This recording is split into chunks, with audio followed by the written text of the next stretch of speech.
Have you ever walked into a room full of powerful people, dressed in your everyday clothes, and declared something so bold that they burst out laughing?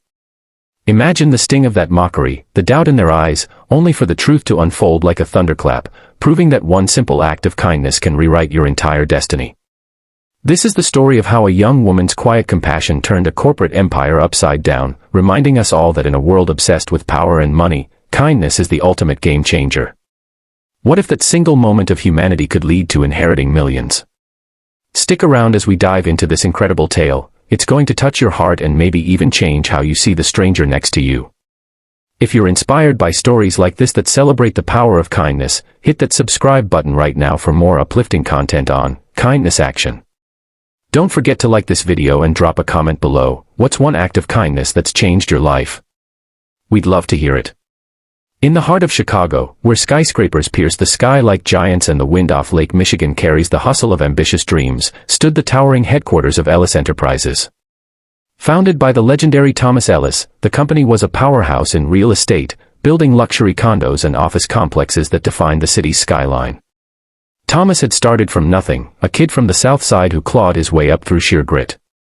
But as he aged into his 80s, wealth had isolated him. His boardroom was filled with sharp-suited executives like Victor Harrington, the vice president who eyed the top spot like a hawk circling prey. Victor was the kind of man who measured success in stock prices and corner offices, not in the lives he touched. Thomas Ellis had no children, no obvious heirs. Whispers in the hallway suggested he'd leave the company to his loyal executives, splitting the fortune among them. But Thomas had a secret plan, one born from a lifetime of regrets. He'd seen too many people trampled in the name of business, employees overworked, communities displaced for profit.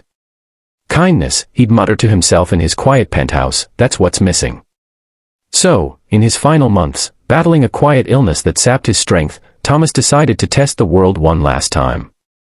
He disguised himself as a homeless man, trading his tailored suits for ragged clothes, his chauffeured car for the cold streets. Day after day, Thomas shuffled along Michigan Avenue, panhandling near coffee shops and parks. He watched as people hurried by, eyes glued to phones, avoiding his gaze. The executives from his own company. They stepped around him like he was trash. Victor Harrington once even sneered, "Get a job," as he tossed a crumpled dollar bill that missed the cup entirely. Thomas noted it all, his heart heavy but his resolve firm. Then, one rainy afternoon, everything changed. Emily Carter, a 25-year-old barista at a small cafe called Brew Haven just blocks from Ellis Tower, spotted the old man shivering under an awning. Emily wasn't rich, far from it. She lived in a tiny apartment in Wrigleyville, scraping by on tips and student loans from her unfinished community college degree in social work. Her days were a blur of steaming lattes and forced smiles, but she had a warmth that lit up the room. Raised by a single mom in a tough neighborhood, Emily knew hardship. A little kindness goes a long way, her mom always said, and Emily lived by it. "Hey there," she called out softly, stepping into the downpour with an umbrella.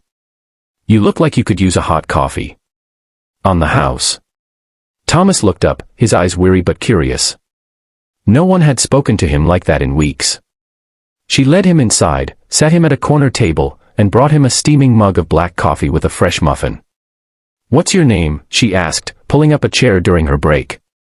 "Call me Tom," he replied, his voice gravelly. They talked for hours that day, about life, loss, and the little things that matter. Emily shared her dreams of helping people, maybe opening a shelter someday. Tom listened, nodding, his disguise holding as he spun tales of a hard-knock life. Over the next few weeks, this became routine. Emily slipped him sandwiches, chatted about baseball, they both loved the Cubs, and even gave him a warm scarf when the winds turned bitter. She never asked for anything in return, it was just who she was. Unbeknownst to her, Tom was documenting everything. In his journal, he wrote about her genuine smile, her patience with rude customers, her habit of paying for strangers' meals when they were short on cash. She's the one, he decided. Thomas had always believed kindness was the true measure of character, and Emily embodied it. As his health faded, he called his lawyer and rewrote his will. Ellis Enterprises, worth over $500 million, would go to her, not as charity, but as a legacy to carry forward with compassion. Months later, after Thomas's quiet passing, the boardroom buzzed with anticipation.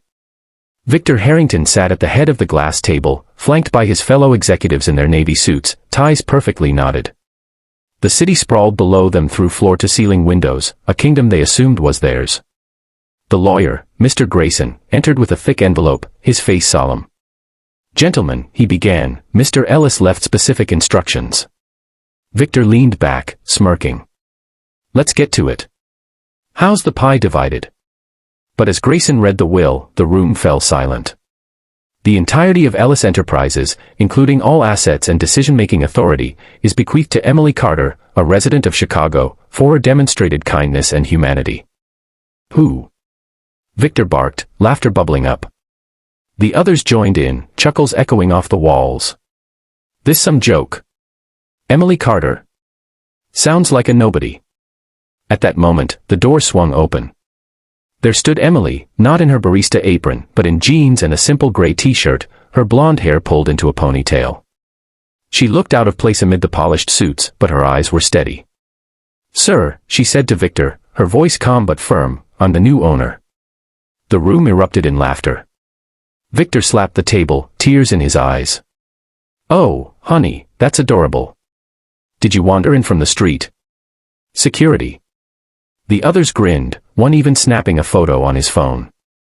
Emily stood there, unflinching, as the mockery washed over her.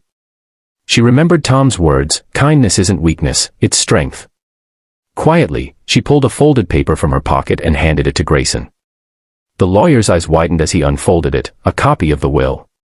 "Gentlemen," he said, his voice cutting through the mirth, "look at the signature." Victor snatched it, his laughter fading as he scanned the page.